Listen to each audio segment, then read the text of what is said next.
नमस्कार, स्वदेश news channel में आप सभी का स्वागत है। मैं हूँ रीत। आइए रूबरू होते हैं अमित जीवन जी से। जी सर, मैं जानना चाहूँगी और हमारे दर्शक भी जानना चाहेंगे संत कंवरराम जी के बारे में। अमर शहीद संत कंवरराम साहब, जिन्हें सिंधुड़ी का सरताज कहा जाता है। आपको एक चीज़ बता दूं, हमारे जब संत महात्मा अपना प्रवचन करते हैं तो अक्सर कहते हैं कि सिंधियत के 4 स्तंभ हैं। मतलब अगर किसी को कहा जाए गाड़ी, तो गाड़ी, सिंधियत की गाड़ी के 4 पहिए हैं।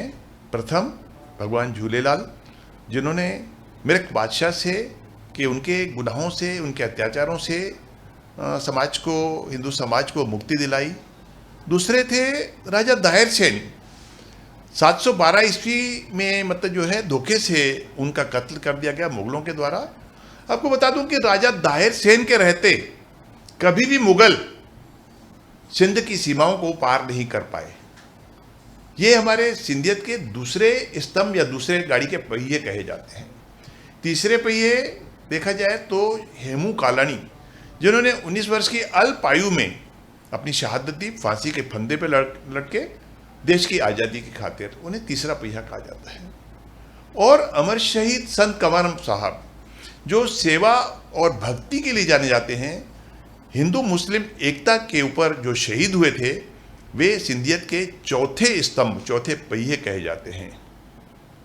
इस प्रकार कहा जाता है कि सिंधियत पे कर्ज है कंवर की कुर्बानी का। संत कंवरराम जी ने अपने प्राणों की आहुति देकर धर्म की रक्षा की, और आज अगर सिंधी समाज संपन्न है, अर्श से, फर्श से अर्श पे आया है, खाली हाथ विभाजन के बाद अगर भारत पे आया था और भारत में आकर अगर वो संपन्न हुआ है, तो कहीं ना कहीं उनके ऊपर अमर शहीद संत कंवरराम साहब की विशेष कृपा है। इसलिए सारा समाज जो है संत कंवरराम का ऋणी खुद को मानता है। जी, तो क्या मकसद है संत कंवरराम सेवा संकल्प का? जी जी जी, संत कंवरराम की जीवनी से काफ़ी लोग प्रभावित हैं। तो क्या मकसद है संत कंवरराम सेवा संकल्प का? उनके बारे में कुछ जानकारी दीजिए हमारे दर्शकों को। संत कंवरराम सेवा संकल्प का जो गठन किया गया है, वो संत कंवरराम जी के प्रति श्रद्धा भाव और उनकी ऋण अदायगी के लिए समाज ने एक प्रेरणा लेकर संत कंवरराम सेवा संकल्प का गठन किया है। आपको मैं बता दूं कि संत कंवरराम सेवा संकल्प में हमने 5000 सदस्यों का एक लक्ष्य रखा है। मात्र 1000 रुपया सदस्यता शुल्क लेकर हम मेंबर बना रहे हैं। अगर घर के अंदर 4 मेंबर हैं तो आप 4000 दीजिए, 6 मेंबर तो 6000 दीजिए, 10 मेंबर तो 10000 दीजिए, 2 मेंबर तो 2000 दीजिए। आजीवन जिंदगी में केवल एक बार आप 1000 रुपये दीजिए और आजीवन अपने बेटे बेटी, पोते पोती, बहू बेटे, किसी को भी अमर शहीद संत कंवरराम की कृपाओं का पात्र बना दीजिए। हम ये 1000 रुपये लेकर रायपुर शहर के अंदर 365 दिनों की सेवाएं दे रहे हैं। आज अमर शहीद कंवरराम जी का जन्म दिवस है 13 तारीख। आज हमने दिन भर गरीबों के बीच में 13 तारीख 13 परिवार 13 किस्म के राशन के आइटम हमने आज बांटे हैं। और सर्व समाज के लिए हमने रोटी के अलावा कपड़ा है, अनाज है, गिफ्ट आइटम है, स्टेशनरी है, पेन है, कीरिंग्स हैं, मूर्तियां हैं, किताबें हैं, फ्रूट्स के पैकेट हैं, हमने आज सब वितरित किए। सिर्फ इसलिए किए कि उस मालिक ने कभी अपनी ज़िंदगी में अपने लिए कुछ नहीं किया। आपको एक घटना बताऊं कि 1935 संत कंवरराम जी की शहादत हुई थी 1939 में। 1935 की एक झोली की थी उन्होंने, तब उनकी झोली में उस समय 80,000 रुपये आए थे। गहने, सोना, चांदी और नगद मिला के 80,000 रुपया। आज आप कल्पना कीजिए, 35 मतलब 65 और 23 88 साल, 88 साल में उस 80,000 की वैल्यू मैं समझता हूँ 80 करोड़ भी हो सकती है, कोई बड़ी बात नहीं है। संत कंवरराम जी ने कभी एक पैसा भी भक्ति का, सेवा का कभी अपने घर में नहीं लाया। जब विभाजन हुआ तो मुझे जहाँ तक जानकारी है, उनका परिवार जब पाकोड़ और कलकत्ते की तरफ आया तो 1300 रुपये का कर्ज अपने ऊपर लेके आया। सिंध में ये कह के आया कि हम वहाँ से पैसे कमाकर आपका कर्ज चुका देंगे। ऐसे संत बिरले ही होते हैं जो लाखों करोड़ रुपए कमा के और अपने परिवार के ऊपर 1 रुपया खर्च न करें और उनकी ज़िंदगी में उनके परिवार के ऊपर कर्ज हो, शायद ऐसे संत इतिहास में मिलने मुश्किल हैं। इसलिए सारे विश्व में संत कंवरराम जी को सर्वमान्य संत माना जाता है, सिंधियत का सिरमौर माना जाता है। और पूरे विश्व में आप कहीं भी जाएंगे तो सिंधियत की अगर पहचान है तो संत कंवरराम सिंधियत की पहचान है।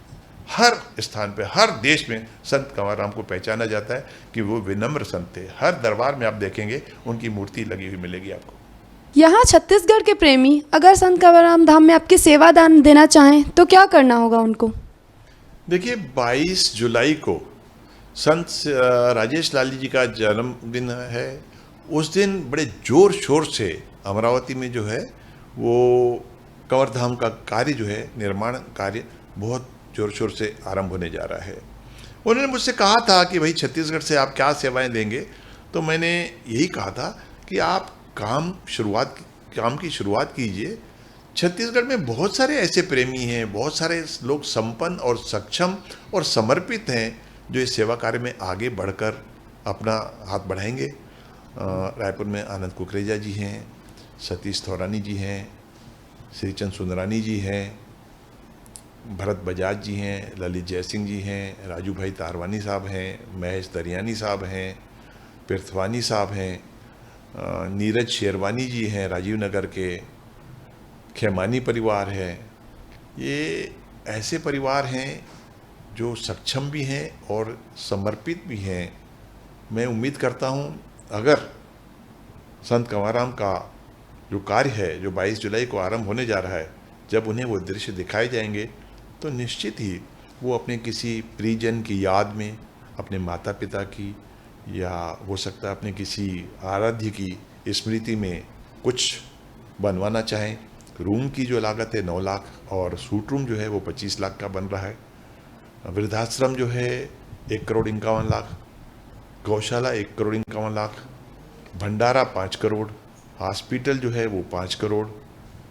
मैं समझता हूँ काफ़ी कुछ लोग ऐसे हैं जो संपन्न हैं, कुछ कर सकते हैं, करना भी चाहते हैं। और संत कंवरराम जी का नाम तो ये है कि सर्वप्रिय नाम है, सम्मानजनक नाम है। हम एक नाम मैं और लेना भूल गया, यहाँ अनिल नचरानी जी हैं रायपुर में, सक्षम हैं, संत कंवरराम परिवार से जुड़े हुए भी हैं। मुझे उम्मीद है काम शुरू होने के बाद ये लोग स्वयं बढ़कर आएंगे और कुछ न कुछ अपनी ओर से अपने प्रियजन की याद में ज़रूर कराएंगे। यह एक दर्शनीय विश्व का सबसे बड़ा कंवर धाम बन रहा है। जो भी लोग बाहर से आएंगे ज़रूर अमरावती आना चाहेंगे, भारत आके ज़रूर इस धाम का दर्शन करना चाहेंगे, तब उनके पूर्वजों की, उनके प्रियजनों की वहाँ झलक उन्हें मिलेगी। मैं उम्मीद करता हूँ ये इस सेवा कार्य में स्वयं हाथ बढ़ाएंगे और कुछ करेंगे। जी, तो अब हमारे दर्शक जानना चाहते हैं कब तक बनेगा संत कंवरराम और क्यों बनना चाहिए संत कंवरराम? बड़ा अच्छा सवाल किया आपने, कब तक बनेगा। देखिए 2016 में शुरुआत हुई थी। दुनिया में कुछ लोग होते हैं जो बहुत सक्षम होते हैं और कुछ लोग होते हैं कि उनके पास पूंजी नहीं होती लेकिन विरासत बड़ी होती है उनके पास। जो संत कंवरराम धाम जहाँ बन रहा है अमरावती में, वो संत परिवार जो है संत कंवरराम जी की तरह ही बहुत ज़्यादा धन ध्यान से पूर्ण नहीं है, बहुत पैसे वाला परिवार नहीं है। जन सहयोग से ही ये जो है धाम बनेगा। और मैं उम्मीद कर रहा हूँ जैसे 22 जुलाई को ये काम जोर शोर से स्टार्ट होगा तो करीब करीब 4 साल लग सकते हैं इस धाम को पूर्ण होने में। क्यों बनना चाहिए अगर आपने कहा, तो संत कंवरराम के प्रति सारा हिंद समर्पित है। सिंधियत की शान है वो, सिंधड़ी के सरताज हैं वो। अगर उनका धाम हम नहीं बनाएंगे तो हम किसका धाम बनाएंगे? हमारा तो रोम रोम उनका कर्जदार है। इसलिए हम चाहते हैं कि उनके नाम का एक विश्व स्तरीय धाम बनाकर हम अपनी आस्था को, हम अपनी श्रद्धा को वहाँ समर्पित करें। जी, अब मैं जानना चाहूँगी अगर आपको कुछ याद हो तो उनके एक चमत्कार के बारे में कुछ बताइए हमको। देखिए, पूरी दुनिया जानती है कि संत कंवरराम जी ने मृत बालक को जीवित कर दिया था। दरअसल क्या है कि संत कंवरराम जी के कोई विरोधी संत कंवरराम जी को बदनाम करना चाहते थे। एक मृत बालक उनकी गोदी में डाल दिया गया लोरी देने के लिए। संत कंवरराम जी तब लोरी दिया करते थे बच्चों की खुशहाली के लिए। जब उन्हें ये पता चला कि मृत बालक उनकी गोदी में डाला गया है, तब उन्होंने अपने ईश से, अपने सच्चे सतराम दास से प्रार्थना की, हे मेरे प्रभु, हे मेरे मालिक, इस कलंक को लेकर कंवर कैसे जी पाएगा? इस बालक को आप जीवित कर दो, जितनी उम्र आप इस बालक को दो, बेशक उतनी उम्र मेरी कम कर दो। थोड़ी देर में वो बालक रोने लग गया। तब इस लेखक ने, इस कवि ने 4 लाइनें लिखी, वो मैं आपको सुना दूं कि लोरी सुन रो उठा मृत बालक, कि लोरी सुन रो उठा मृत बालक, सबने देखा चमत्कार मृत बालक को जीवित देखकर। विधि ने बदला अपना विधान, विधि ने बदला अपना विधान, अपने कंवर को जिताकर, अपने कंवर को जिताकर, अपने कंवर को जिताकर। उनके सेवा समर्पण के बारे में हमें कुछ बताइए। संत कंवरराम जी जो है अपने गुरु के प्रति इतने समर्पित थे कि एक बार की बात है कि वो स्नान कर रहे थे। गुरु ने आवाज़ लगाई, उन्हें 2 मिनट लग गए आने में। तो गुरु ने, संत सतराम दास जी ने पूछा, कंवर क्या कर रहे थे? उन्होंने कहा, स्नान कर रहा था, पैर रगड़ रहा था। तब संत सतराम जी ने कहा कि रगड़ना है, साफ करना है तो ये मन के मैल को साफ करो, पैरों को रगड़ने से क्या होगा कंवर? यहाँ जहाँ ईश्वर वास करते हैं उस मन को साफ करो। वो इतने गुरु भक्त थे, उसके पश्चात कभी उन्होंने गीले पैरों को कपड़े से पोंछा तक नहीं। मतलब एक बार की बात है, किसी ने उन्हें एक टोपी उपहार में दी, उन्हें बुखार आ गया। संत कंवरराम जी का जब बुखार नहीं उतर रहा था, तब संत सतराम दास जी के पास लोग जब विनती लेके गए, तब उन्होंने कहा कि ये जो टोपी उन्होंने पहन रखी है यही बुखार की वजह है, उन्हें कहो कि ये टोपी उतार दे, बुखार उतर जाएगा। जिंदगी में उसके बाद कभी 1 पैसा उन्होंने किसी भी उपहार आयु चीज़ को उपयोग नहीं किया, घर में नहीं ले गए। मतलब जो संत सतराम दास जी के मुख से एक भी शब्द निकला आज्ञा के रूप में, उन्होंने शिरोधार्य किया। कभी किसी चीज़ की चिंता नहीं की कि वो मैं कर सकता हूँ नहीं कर सकता हूँ, सब कुछ त्याग कर उन्होंने उस आज्ञा का पालन किया। ये थी उनकी गुरु भक्ति। जहाँ तक आपने चमत्कार की बात कही, तो पूरी दुनिया जानती है कि संत कंवरराम जी ने एक मृत बालक को जिंदा किया था। कुछ संत कंवरराम के विरोधी थे जो चाहते थे कि संत कंवरराम को किसी न किसी रूप में बदनाम किया जाए। उन्होंने शिकारपुर की एक सभा में मृत बालक को उनकी गोद में दे दिया। संत कंवरराम जी अक्सर बच्चों को गोद में लेकर लोरी दिया करते थे उनकी खुशहाली के लिए। जब वो बच्चा नहीं रोया और संत कंवरराम को आभास हुआ कि ये बच्चा मृत है, तब उन्होंने अपने ईश से, अपने ईश्वर से, अपने सच्चे सतराम से गुहार लगाई कि हे मालिक, कंवर इस बदनामी के कलंक को लेके जी नहीं पाएगा, हो सके तो इस बच्चे को जीवन दान दे दो। बेशक जितनी उम्र आप इस बच्चे को दो, उतनी उम्र मेरे खाते में से कम कर दो। और आपको बताऊं, कुछ ही पलों में वो बच्चा, वो बालक रो उठा। तब इस लेखक, इस कवि ने 4 लाइनें लिखी कि लोरी सुन रो उठा मृत बालक, कि लोरी सुन रो उठा मृत बालक, सबने देखा चमत्कार मृत बालक को जीवित देखकर। जिंदगी जीत गई मौत को हराकर, जिंदगी जीत गई मौत को हराकर। विधि ने बदला अपना विधान, अपने कंवर को जिताकर, अपने कंवर को जिताकर, अपने कंवर को जिताकर। क्या बात है। अब आखिर में मैं यह जानना चाहूँगी, आप अपने आप को कैसा महसूस करते हैं कंवर का नौकर सुनकर? बहुत गर्व होता है। 2016 में जब मैं 7 बसें लेकर गया था यात्रियों की, तब प्रसन्न होकर संतों ने मुझसे पूछा था, मांग तुझे क्या चाहिए आज? मैंने कहा एक नाम दे दीजिए मुझे। बोले क्या? मैंने कहा कंवर का नौकर। संत जी ने मुझे ये चैन पहनाई, सोने की चैन पहनाई और कहा कि आज से तुझे दे दिया ये नाम कंवर का नौकर, इतिहास जब लिखा जाएगा तो तुम्हें कंवर का नौकर लिखा जाएगा। और कुछ? मैंने कहा दे दीजिए ना, कंवर का दीवाना। संत चांदूराम जी हंस पड़े, सब कुछ ले जाएगा क्या? इतना ही काफ़ी है, तू कंवर का नौकर है।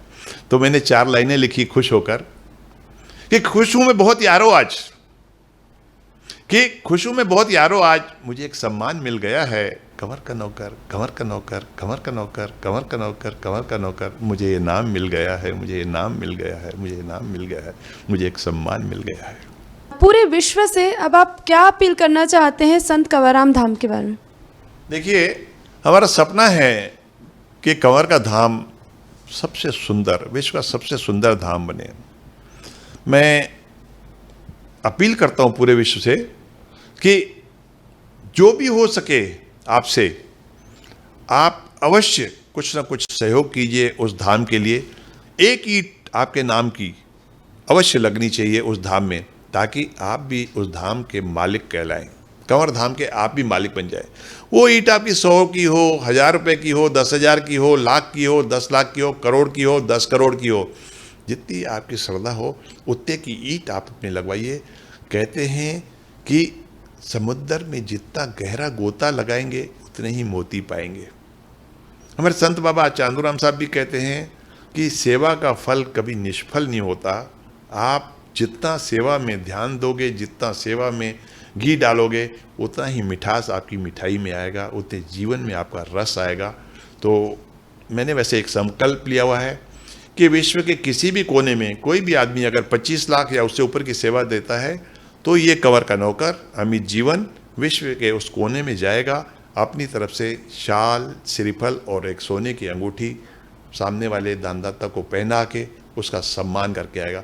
ये विश्व का कोई भी कोना हो, कोई भी देश हो, मेरा पासपोर्ट मुझसे ले लिया गया है कि किसी भी देश में लोग अगर हमें बुलाएंगे संत कंवराम धाम के सहयोग के लिए, अमित जी आपको चलना है, मेरा पासपोर्ट उन्होंने अपने कब्जे में, अपने अंडर में रखा हुआ है। मैंने स्वीकृति दी है, मुझे 3 दिन का समय दीजिए, मैं किसी भी दुनिया के किसी भी कोने में, किसी भी वतन में, किसी भी मुल्क में चले जाऊंगा उनका सम्मान करने के लिए, अगर उनकी राशि 25 लाख रुपए से ऊपर की है। वैसे तो मुझे उम्मीद है रायपुर में 25 लाख से ऊपर देने वाले शायद कई लोग निकल आएंगे जो साईं कंवराम को चाहते हैं। अंतिम सबसे पूरे विश्व से हाथ जोड़ के करबद्ध प्रार्थना करता हूँ उस मालिक के नाम पे, जिस मालिक ने हमें संपन्न बनाया है, जो सिंदूरी के सरताज हैं, जो सिरमौर हैं, अपनी एक ईंट ज़रूर लगाएं। इस समय साईं राजेश लाल जी गद्दी नशीन हैं, हम बढ़ चढ़ कर उनका हाथ मजबूत कराएं और कंवर धाम को सुंदर, सपनों से भी सुंदर बनाएं। ईंट हमारी लाख करोड़ करोड़ों कितने की भी हो, लेकिन हम उस धाम के मालिक बन जाएं। यही सारे विश्व से अपेक्षा करता हूँ, अपील करता हूँ कि उस सुंदर धाम को बनाने में आगे बढ़ चढ़ कर हिस्सा लें। जय जरवारी सदा बहारी, खुश रहे दुनिया सारी। आपका बहुत बहुत धन्यवाद कि आप हमारे स्टूडियो चैनल पे आए और हमें इतनी सारी जानकारी दी संत कंवराम धाम जी के बारे में। मैं रीत, स्वदेश न्यूज़ चैनल से, नमस्कार।